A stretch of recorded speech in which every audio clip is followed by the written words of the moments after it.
اعوذ باللہ من الشیطان اللعین الرجیم بسم اللہ الرحمن الرحیم وبہ نستعین انہ خیر ناصر و معین۔ بحمد اللہ دروس کا سلسلہ جاری ہے۔ آج ہم احکام کے دروس میں سے ایک درس آپ کے سامنے پیش کرنے کی سعادت حاصل کریں گے۔ آج کا ٹاپک یہ ہے کہ جس طرح سے ہر علم میں اصطلاحات ہوتے ہیں، ٹرمینالوجیز ہوتے ہیں، اور اس علم کو سمجھنے کے لیے اس علم کی ٹرمینالوجی سمجھنا بے انتہا ضروری ہے۔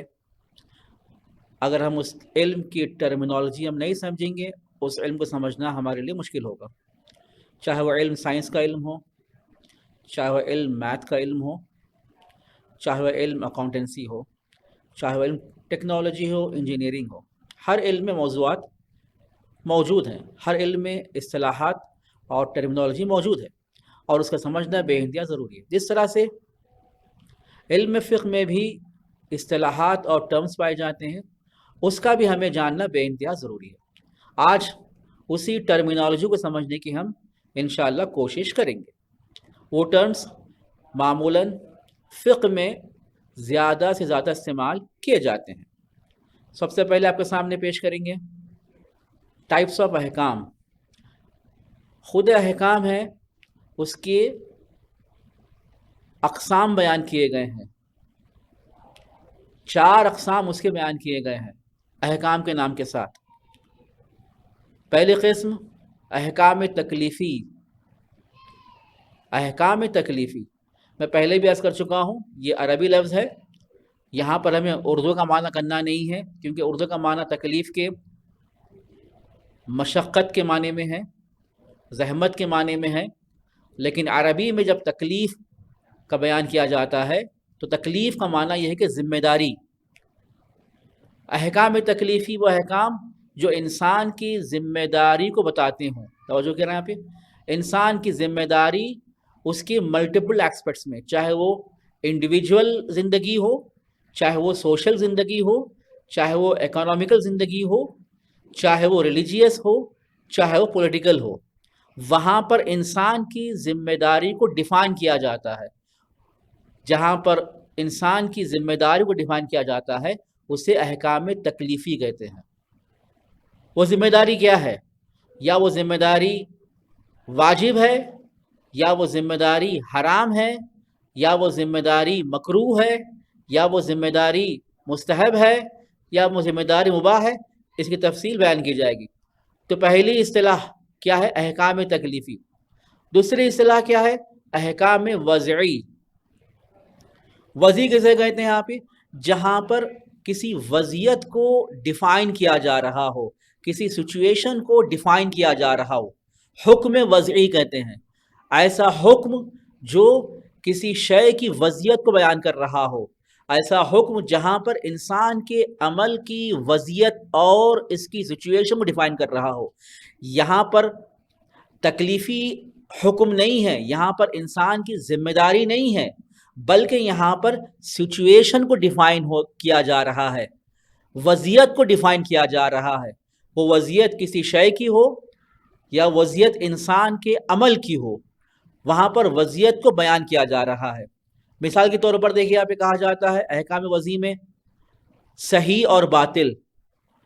صحیح اور باطل سے مراد کیا ہے؟ یا عمل انسان کا صحیح ہے یا عمل انسان کا باطل ہے۔ بطور مثال دیکھیے اس میں یہاں پہ، اگر انسان کسی سے معاملہ کر رہا ہو، توجہ کیجیے آپ، یہ اگر وہ معاملہ تمام شرائط کے ساتھ انجام پا رہا ہو، وہ خرید و فروخت تمام شرائط کے ساتھ جو شریعت میں بیان کیے گئے ہیں، انشاءاللہ اس کی تفصیل بیان کی جائے گی، تو معاملات صحیح ہیں۔ اگر معاملات میں دیکھیے اس میں آپ شرائط پورے نہیں ہو رہے ہوں، مثال کے طور پر دیکھیے اس میں آپ یہ ہے کہ معاملات کے لیے شرط ہے کہ جو قیمت بیان کی گئی ہے وہ قیمت کو پورا ادا کرنا ہے۔ اگر انسان دیکھیے آپ پوری قیمت ادا نہ کرے تو کہتے ہیں کہ معاملہ باطل ہے، یا بیچنے والا دیکھیے اس میں آپ سے کہہ رہا ہے کہ یہ مال ایک دم فرسٹ ہینڈ ہے، سیکنڈ ہینڈ نہیں ہے، لیکن سیکنڈ ہینڈ بیچ رہا ہو، لیکن یہ کہتے ہوئے کہ یہ فرسٹ ہینڈ مال ہے، تو معاملہ کیا ہو جائے گا؟ وہ باطل ہے، کیونکہ اس میں شرائط پورے نہیں اتر رہے۔ اسی طرح سے دیکھیں اس میں آپ طہارت اور نجاست، یا بعض چیزیں طاہر ہیں اور بعض چیزیں نجس ہیں، اس کے بھی انشاءاللہ تفصیلی بیان کی جائے گی۔ یہاں پر کیا ہے؟ یہاں پر وضعیت کو بیان کیا جا رہا ہے، ایک شے طاہر ہے یا ایک شے نجس، اس کی کیفیت بیان ہو رہی ہے، اس کی سچویشن کو بیان کیا جا رہا ہے، یا وہ معاملہ صحیح ہے یا وہ معاملہ باطل، اس معاملے کی کیفیت کو بیان کی جا رہی ہے، معاملے کی وضعیت اور سچویشن کو ڈیفائن کیا جا رہا ہے، تو کہتے ہیں کہ یہ احکام وضعی، یہ دوسری اصطلاح ہے۔ تیسری اصطلاح کیا ہے؟ حکم اولی اور حکم ثانوی۔ حکم اولی کسے کہتے ہیں صاحب؟ حکم اولی وہ احکام ہے جو نارمل سچویشن میں، نارمل کنڈیشن میں ہر چیز کے لیے خدا نے وضع کیا ہے، بیان کیا، ہر چیز کے لیے نارمل کنڈیشن میں، وداؤٹ ایکسیپشن، وداؤٹ ایمرجنسی، جہاں پر نارمل کنڈیشن میں دیکھیں اس میں یہاں پہ وضع کیا گیا ہے۔ جیسے کہ انسان کو نارمل کنڈیشن میں نماز کیسے ادا کرنا ہے؟ کھڑے ہو کر نماز ادا کرنا ہے، پہلی مثال۔ دوسری مثال یہ ہے کہ دیکھیں یہاں پہ نارمل کنڈیشن میں انسان کو وضو کرنا ہے، بالکل پانی ہے تو کیا کرے گا؟ اس میں یہاں پہ نارمل کنڈیشن میں وضو کرے گا، اسے کہتے ہیں دیکھیں یہاں پہ حکم اولی۔ حکم اولی سمجھ رہے ہیں پہ؟ وہ حکم اولی ہے جو پرائمری حکم خدا نے ہر چیز کے لیے بیان کیا گیا ہے، نارمل کنڈیشن کے لیے۔ سیم اس کے مقابل میں کیا ہوگا؟ حکم ثانوی، سیکنڈری حکم۔ سیکنڈری حکم کیا ہوگا؟ جو ایکسیپشنل کیسز میں، جو ایمرجنسی کے سچویشن میں اللہ نے حکم کو بیان کیا ہے۔ اگر کوئی انسان کھڑا نہیں ہو سکتا نماز کے لیے تو اس کے لیے کیا ہے؟ اس ایکسیپشنل کیس میں وہ انسان بیٹھ کر نماز ادا کر سکتا ہے۔ توجہ کر رہے ہیں آپ؟ سیم ویسے ہی اگر انسان کے پاس پانی موجود نہ ہو شرائط کے ساتھ، تو وہاں پر انسان کیا کرے گا؟ تیمم کرے گا۔ یہ جو تیمم کرنا ہے نماز کے لیے، یہ حکم ثانوی ہوگا۔ وضو کرنا ہے نماز کے لیے، یہ حکم اولی ہوگا۔ بات واضح ہے؟ اور اس کے ساتھ اور ایک اصطلاح ہے حکم احکام حکومتی، گورننگ احکام۔ وہ کیا احکام ہے؟ گورننگ احکام۔ فرماتے ہیں علماء دیکھیں آپ وہ احکام جو ایشو ہوئے ہوں، وہ احکام صادر ہوئے ہوں کس کی جانب سے؟ نائب امام کی جانب سے۔ نائب امام جو ہمارا مجتہد ہے، جو مرجع تقلید ہے، توجہ کر رہے ہیں آپ ہی، ان کی طرف سے مسلمانوں کی مصلحت کے لیے، مسلمانوں کی جو انٹرسٹ ہے ان کو مد نظر رکھتے ہوئے وہاں پر احکام کو جاری کرتا ہے۔ یہ فتوے سے ہٹ کر ہے، توجہ کیجیے آپ۔ فتویٰ مشخص ہے، نماز واجب، روزہ واجب، خمس واجب، جھوٹ حرام، غیبت حرام، توجہ کر رہے ہیں اس میں آپ۔ اور اسی طرح سے جوا کھیلنا حرام، شراب پینا حرام۔ یہ کیا ہے؟ یہ حکم شرعی ہے، اور اسے جب مجتہد بیان کرتا ہے تو فتویٰ ہے۔ اس کے مقابل میں کیا ہوگا؟ دیکھیے اس میں آپ وہاں پر مجتہد، مرجع تقلید، نائب امام، اور اس سے بالاتر دیکھیے اس میں آپ رہبر معظم، ولی فقیہ، وہ کیا کرے گا؟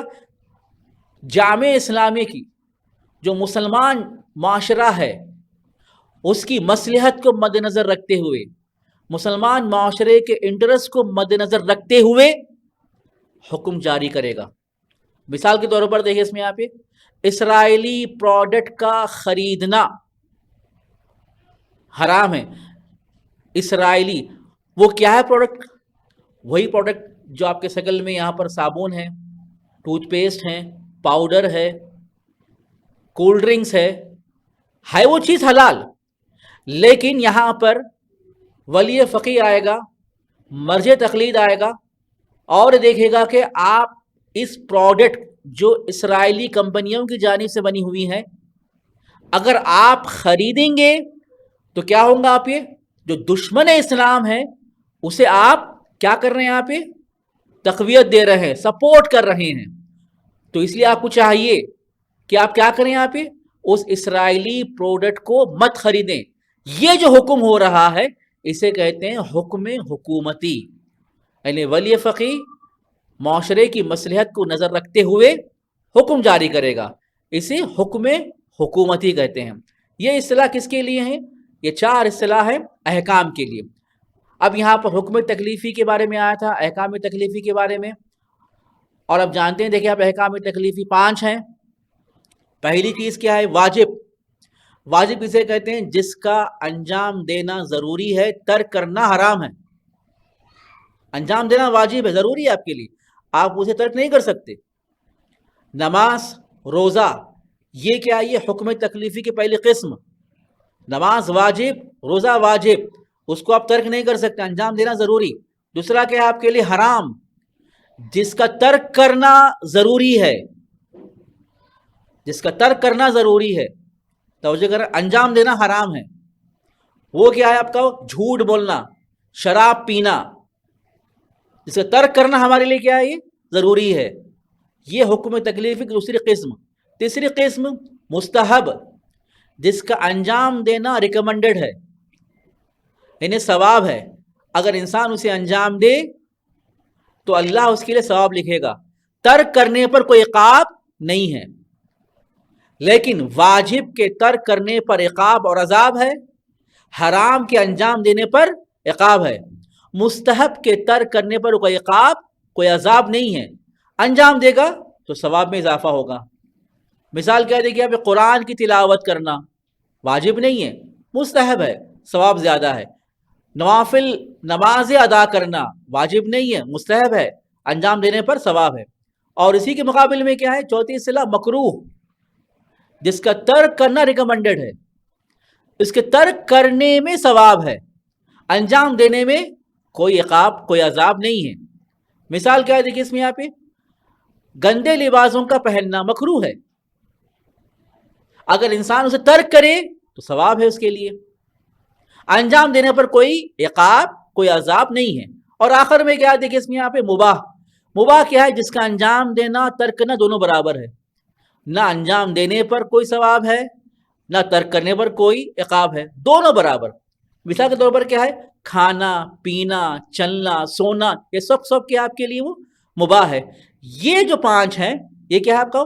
احکام تکلیفی کے اقسام ہیں۔ آگے بڑھتے ہیں، دیکھیں اس میں یہاں پہ آپ کے سامنے پیش کریں گے ٹائپس آف واجب۔ واجب کے اقسام کیا ہے؟ پہلے احکام کے اقسام بیان کیے گئے، پھر احکام تکلیفی کے اقسام بیان کیے گئے، اب یہاں پر واجب کی اقسام، یہ بھی ضروری ہے، یہاں پر بھی اصطلاحات ہے، ٹرمینالوجی اس کا سیکھنا بھی ضروری ہے۔ پہلے ٹرمینالوجی ہے عینی اور کفائی، یہ دونوں کمبینیشن کے ساتھ ہے، واجب عینی اور واجب کفائی۔ واجب عینی کسے کہتے ہیں؟ وہ واجب جو ہر انسان پر واجب ہے، ہر انسان کے لیے انجام دینا ضروری ہے۔ توجہ کر رہے ہیں یہاں پہ، اس میں کوئی ایکسیپشن نہیں ہے، سب کے لیے، جو انسان مکلف ہو چکا ہے، جو انسان بالغ ہو چکا ہو، مرد ہو عورت ہو، سب کے لیے واجب ہے، اس میں کوئی ایکسیپشن نہیں ہے، اسے کہتے ہیں واجب عینی۔ اس کے مقابل میں کیا ہے؟ واجب کفائی۔ واجب کفائی کیسے؟ ایسا واجب اگر کوئی سفیشینٹ لوگ اسے انجام دے دیں اور وہ پورا ہو جائے، شرط کے ساتھ پورا ہو جائے، دوسروں کو انجام دینے کی ضرورت نہیں ہے۔ مثال کے طور پر کوئی اگر گناہ کر رہا ہو اگر چند لوگ آ کر امر بالمعروف کر دیں، توجہ کر رہے ہیں اس میں یہاں پہ، اگر وہ کر دیں اور سامنے والے پر دیکھیے اس کا اثر بھی ہو جائے، تو فرماتے ہیں کہ امر بالمعروف جو واجب ہے، چونکہ چند لوگ کر چکے ہیں، دوسروں کے لیے انجام دینے کی ضرورت نہیں ہے۔ توجہ کر رہے ہیں آپ؟ ہاں البتہ ایک نقطہ آپ کے لیے کہنا ضروری ہے، جب تک دوسرے آگے نہیں بڑھے سب پر واجب ہے وہ۔ اگر مثال کے طور پر دیکھیے اس میں یہاں پہ، اگر اسلامی نظام پر، اسلامی معاشرے پر دشمن حملہ کر دے، سب کے لیے دفاع کرنا واجب ہے۔ ہاں اگر سفیشینٹ لوگ، بہادر لوگ آگے بڑھ جائیں اور یہ آپ کو اتنا اندازہ ہو کہ یہ لوگ دفاع کے لیے کافی ہیں، سفیشینٹ ہے، تو اس صورت میں دوسروں کے لیے دفاع کرنا واجب نہیں ہے۔ اور ایک مثال دیکھیے آپ، کہ کوئی میت ہے، اس کا غسل دینا، کفن پہنانا واجب کفائی ہے۔ واجب کفائی کیا؟ جب تک کوئی دوسرے نہیں ہے سب پر واجب ہے، مجھ پر بھی، آپ پر بھی، ہر ایک پر بھی۔ اگر کوئی سامنے آ گیا اور آنے کے بعد اس میت کو غسل بھی دے رہا ہو اور کفن بھی دے رہا ہو، اب اس صورت میں دوسروں پر انجام دینا ضروری نہیں، اسے کہتے ہیں واجب کفائی۔ واجب عینی جو ہر ایک کے لیے ضروری ہے، اور واجب کفائی اگر سفیشینٹ لوگ انجام دے دیں اور وہ پورا واجب انجام ہو چکا ہو، تو اس صورت میں دوسروں کے لیے انجام دینے کی ضرورت نہیں ہے۔ اور کمزوری کیا ہے آپ کے؟ واجب تعینی اور واجب تخیری۔ تعینی کسے کہتے ہیں آپ؟ ایسا واجب جس کا کوئی آلٹرنیٹ نہیں ہے، جس کا کوئی چوائس نہیں ہے، سبسٹیوٹ نہیں ہے، اس کو انجام دینا ضروری ہے۔ نماز، آپ کو نماز پڑھنا ہی ہے، نماز کے علاوہ کوئی دوسرا آپ کے لیے چوائس نہیں ہے۔ کیا ممکن ہے مولانا ہم نماز کے علاوہ، دیکھیں آپ ایک ہاتھ اٹھا کے دعا کر لیں؟ کیا ممکن ہے مولانا نماز کے علاوہ کچھ ہم 1000 روپے دے دیں؟ نہیں، کفایت نہیں کرے گا۔ یہ واجب تعینی ہے، اسپیسیفائیڈ واجب ہے، اسی چیز کو انجام دینا ہے، اور یہ چیز کے لیے کوئی آلٹرنیٹ، کوئی سبسٹیوٹ، کوئی چوائس نہیں ہے۔ خمس بھی ایسے ہی ہے۔ کیا مولانا ہم دیکھیے آپ خمس دینے کے بجائے دیکھیے آپ 100 مرتبہ استغفار کہہ دیں؟ نہیں، خمس ہے تو خمس کو دینا واجب ہی ہے۔ زکوٰۃ ہے تو زکوٰۃ ہی دینا ہوگا۔ 100 مرتبہ، 1000 مرتبہ استغفر اللہ پڑھنے سے نہ خمس ادا ہوتا ہے نہ زکوٰۃ ادا ہوتی ہے۔ اس کے مقابل میں کیا؟ واجب تخیری، ایسا واجب ہے جس کے لیے اللہ نے آلٹرنیٹ بھی رکھا ہے، اللہ نے چوائسز بھی دی ہے۔ وہاں پر انسان کے لیے، مکلف کے لیے اختیار ہے، چاہے جمعے کے دن یا نماز جمعہ ادا کرے یا نماز ظہر ادا کرے، ہاں البتہ اس شرط کے ساتھ کہ وہ غیبت کا زمانہ ہو، کیونکہ امام کی غیبت ہے، تو وہاں پر جمعے کے دن انسان کے لیے دیکھیں اس میں آپ اختیار دیا گیا ہے، یا جمعہ ادا کرو یا ظہر کی نماز ادا کرو، بلکہ زیادہ ریکمنڈ کیا ہے؟ جمعے کا دن ہے تو جمعے کی نماز ہی پڑھنا زیادہ بہتر ہے۔ اسے کیا کہتے ہیں؟ واجب تخیری، یہاں پر چوائس ہے آپ کے لیے۔ تیسری چیز واجب تعبدی، اور اس کے مقابل میں کیا ہے؟ واجب توسلی۔ تعبدی کیسے کہتے ہیں؟ ایسا واجب جس کے انجام دینے کے لیے قصد قربت ضروری ہے، شرط ہے، نیت قربت ضروری ہے۔ آپ کو اس انجام دینے کے لیے اپنے دل میں، اپنے قلب میں قربتاً اللہ کی نیت کرنا ضروری ہے۔ مثال نماز، روزہ، آپ جب نماز روزہ ادا کریں گے آپ کے دل میں نیت ہونے چاہیے۔ نیت کیا ہو؟ قربتاً اللہ۔ جب تک آپ اس کو نیت اپنے دل میں نہیں دہرائیں گے، اپنے ذہن میں سے تکرار نہیں کریں گے، تو نماز ادا نہیں ہوگی، وہ روزہ ادا نہیں ہوگا۔ توجہ کر رہے ہیں؟ ایسا واجب جس کی انجام دہی کے لیے کیا شرط ہو؟ قصد قربت، نیت قربت شرط ہے، اسے کہتے ہیں واجب تعبدی۔ اس کے مقابل میں کیا ہے؟ واجب توسلی، ایسا واجب جس کے انجام دینے کے لیے انسان کے لیے قصد قربت ضروری نہیں ہے۔ کوئی سلام کہے، سلام کا جواب دینا واجب، اس جواب دینے کے لیے انسان کو نیت میں اپنے دل میں قربتاً الی اللہ کا دہرانا ضروری نہیں ہے. آپ ایسے کہتے ہیں وعلیکم السلام تو آپ کا واجب ادا ہو گیا. ایک اور ایک مثال، کوئی لڑکا ڈوب رہا ہو، دریا میں ڈوب رہا ہو، کنویں میں ڈوب رہا ہو، وہاں پر آپ بچانے کے لیے ڈائیو لگا رہے ہو. اس ڈائیو لگانے کے لیے انسان کو ضروری نہیں ہے کہ ڈائیو لگانے سے پہلے میں ڈائیو لگا رہا ہوں واجب قربتاً الی اللہ کہنے کی ضرورت نہیں ہے. فوراً وہ کودے گا اور بچے کو بچائے گا.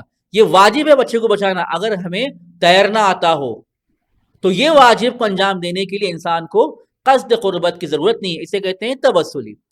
اور اسی کے ساتھ ساتھ دیکھیے اب ہمارے پاس گرچہ واجب کی اقسام میں نہیں آئے گا لیکن ہم اس کی بیان کر چکے ہیں. ہمارے پاس دو اصطلاح ہے، احتیاط واجب اور احتیاط مستحب. اسے بھی جاننا ضروری ہے. احتیاط واجب کسے کہتے ہیں؟ احتیاط واجب کی اقسام میں آئے گا، لیکن جس کو مقابل میں جو احتیاط مستحب ہے میں اس لیے بیان کیا ہوں تاکہ یہ مکمل ہمارے واضح ڈیفائن ہو جائے، کلیئر ہو جائے. احتیاط واجب کسے کہتے ہیں؟ وہ آرڈر، وہ حکم ایک مجتہد سب سے پہلے وہ فتویٰ اپنا بیان نہ کرے،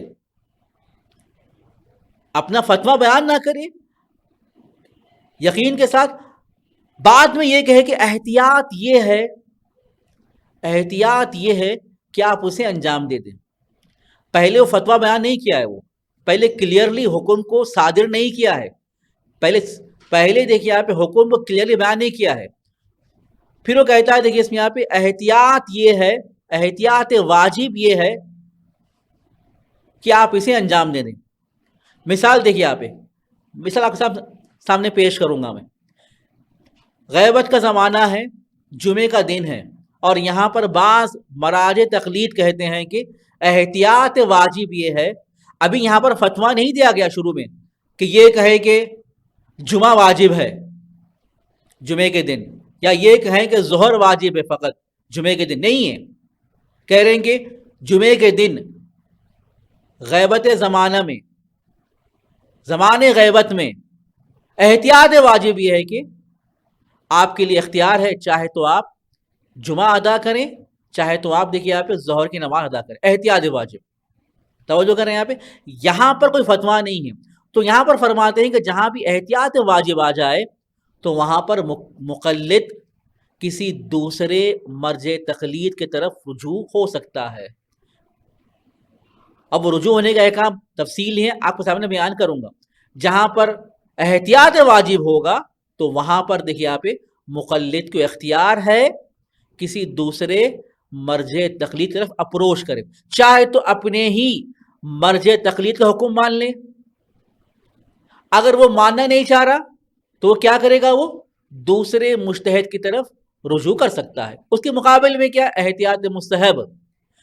سب سے پہلے یہاں پر مجتہد کیا کرے گا؟ وہ فتویٰ دے گا، فتویٰ کے بعد احتیاط کو آبزرو کرے گا، احتیاط کا لحاظ کرے گا. برخلاف احتیاط واجب میں پہلے کوئی فتویٰ نہیں ہے، پہلے ہی مرحلے میں کیا ہے؟ احتیاط کا لحاظ کیا کر رہا ہے مجتہد. لیکن احتیاط مستحب میں کیا ہے؟ پہلے فتویٰ دے گا کلیئرلی. مثال کے طور پر دیکھیے آپ نماز کی تیسری اور چوتھی رکعت میں فتویٰ دے رہا ہے کہ 1 مرتبہ تسبیحات 4 کا پڑھنا کافی ہے. پھر آگے کہتا ہے کہ بہتر ہے، احتیاط یہ ہے کہ 3 مرتبہ پڑھیں. توجہ کریں یہاں پہ، یہ احتیاط کیا ہے؟ یہ احتیاط مستحب ہے. کیوں احتیاط مستحب ہے؟ کیونکہ اس سے پہلے ایک فتویٰ کلیئرلی ڈیفائن ہو چکا ہے. وہ کیا ہے فتویٰ؟ وہ 1 مرتبہ تسبیحات 4 کا پڑھنا کافی ہے. تو یہاں پر فرماتے ہیں کہ مقلد کسی اور مجتہد کی طرف رجوع نہیں کرے گا کیونکہ فتویٰ موجود ہے. اور یہاں پر چاہے تو مقلد 1 مرتبہ پڑھ سکتا ہے، چاہے تو وہ احتیاط پر بھی عمل کر سکتا ہے، اس کی مرضی ہے. کیونکہ احتیاط واجب نہیں ہے، اب احتیاط مستحب ہے. بہتر کیا ہے اس کے لیے؟ 3 مرتبہ دیکھیے آپ تیسری اور چوتھی رکعت میں تسبیحات 4 پڑھ لیں. یہ کیا ہے؟ یہ احتیاط مستحب. یہ کس کے اقسام ہیں؟ یہ واجب کی اقسام ہیں، اور انشاءاللہ ہم تفصیل سے آپ کے سامنے بیان کریں گے. والحمدللہ رب العالمین.